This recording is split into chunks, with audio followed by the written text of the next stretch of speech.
it's AT time. My name is Ron Freeman, and today on Animation Trainers, we'll be talking about the 9th principle of animation in our 12 Principles of Animation series, which is the principle of timing. And to make sure you don't miss any of the other videos in this series or any of the other videos that we post here on Animation Trainers, please take a moment to like this video, subscribe to our channel, and switch the notification bell to all.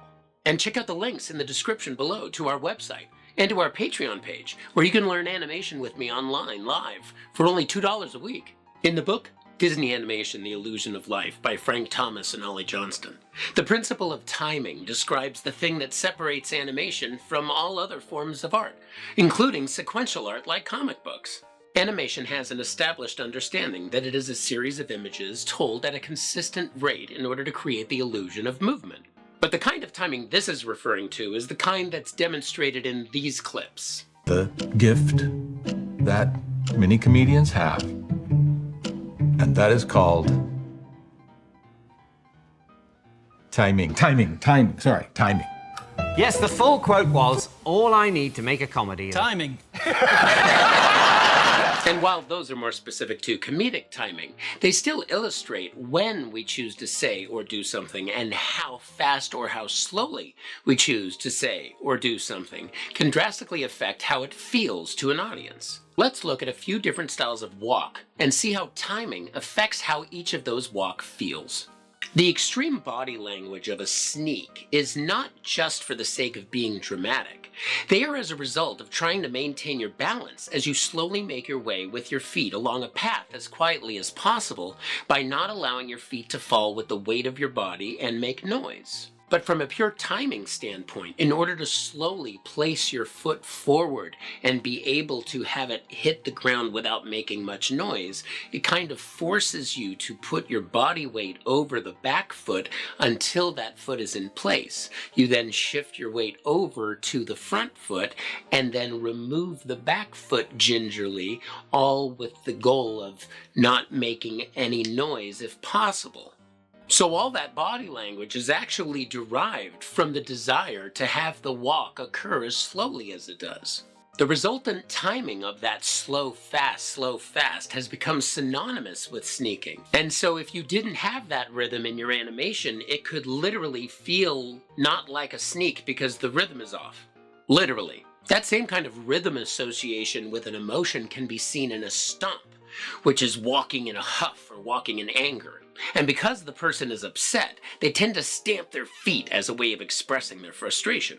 And because their foot is being lifted high in a large anticipation, an exaggerated movement to make that action as expressive as possible, it is once again giving us a particular rhythm that is derived from how the body moves over those feet in order to maintain balance. A mope is a sad walk, and because the character is dragging their feet and is in no hurry to get wherever they are going, this also affects the timing and rhythm of the walk because of how the body needs to maintain balance while the foot is doing its dragging thing. But each of those examples have pretty drastically different body language associated with them.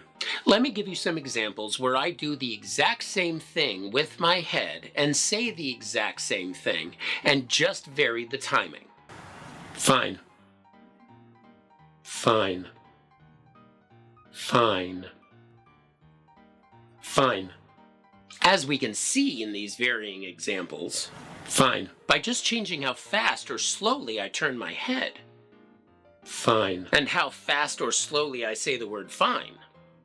Fine. We get drastically varying results. Fine. And here's what I am basing those conclusions off of. I called the first resolute/impatient because by having them both feel fast, it suggests an urgency, as if there is no time to lose, or a complete confidence in the decision and therefore no cause for delay. I turned the second melancholy because by having both occur slowly, it sends the opposite message. That hope has been lost, and therefore it doesn't matter how long it takes to respond. I named the third losing patience, because by having the head turn happen quickly, but the word fine being said slowly, the fast head turn suggests that they are growing impatient, whereas the slow statement of fine suggests that they are hoping that this will be the last word on the subject. And lastly, I dubbed the fourth seething, because by having the look over be slow, but the statement of fine be quick, the look over slowly suggests that they are barely able to contain their anger, and that the statement of fine being quick is to keep themselves from yelling. Comment quiz! Which of those was your favorite? I'd love to know in the comments below. Remember, all the cool kids comment. I did my best not to have my face expression change or the tone of my voice change, and so we can see how just changing the timing alone can drastically affect how an action feels. But if I were to include any exaggeration in either the look over or in the statement of the word fine, that in and of itself would change the timing. And as we saw in the earlier example of the stomp, the exaggerated movement of the foot also adjusts the timing. And exaggeration is exactly what we'll be discussing in our next video in our 12 Principles of Animation series. And so to make sure you don't miss that video in this series or any of the other videos that we post here on Animation Trainers, then don't forget to like, subscribe, and switch that bell. Or better still, want to start becoming an animator right now for only a couple bucks a week? Come join us for our live online feedback and over-the-shoulder animation sessions at patreon.com/animation trainers.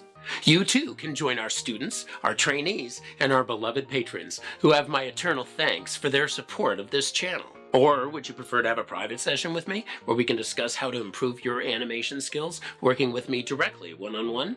Then please visit our website at animationtrainers.com and schedule a session with me. My name is Ron Friedman, and I hope that we will see you for our next video here at Animation Trainers. In the meantime, keep it moving.